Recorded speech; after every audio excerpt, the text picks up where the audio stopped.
Hi there. Hello, Mr. Filippov. Hello. Yesterday at a supermarket, I stumbled into a long shelf with so-called diabetes-friendly food. I combed through it and saw different kinds of stuff, cookies, waffles, and the like. And I'd like to ask, what is this? Do I need this? And why is this sugar-free food so expensive? You know, usually there are three kinds of food on such shelves: dietetic food, diabetic food, and sweeteners. Right, I've just realized that they're absolutely different.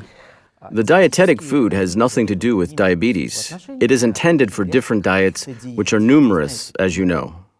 Yes. We are interested in the diabetic food and sweeteners, you know. For some reasons, and I don't know why, the food where sugar is substituted with something else is called diabetic food.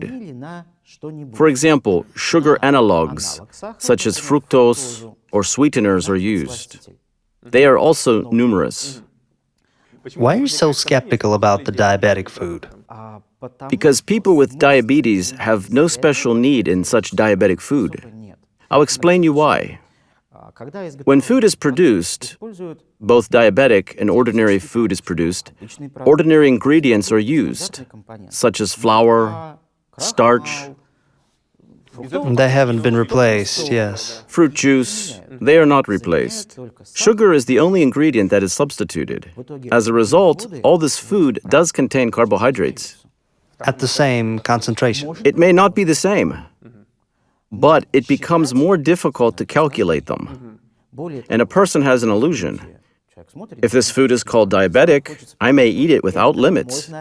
That's what I thought yesterday. I found food I can eat endlessly.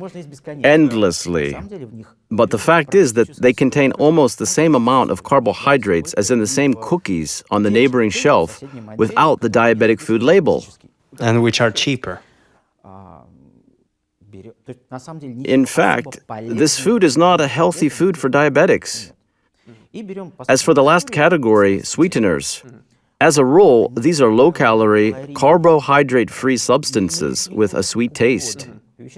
Besides, they are much sweeter than sugar, so less amount of them is required to make your food sweet. They are much cheaper than sugar, so their use in the food industry is cost-effective.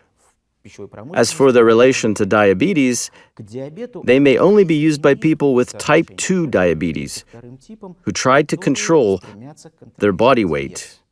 Because these sweeteners are usually either calorie-free or low-calorie. If in their diet a person substitutes sugar for sweeteners, they consume less calories.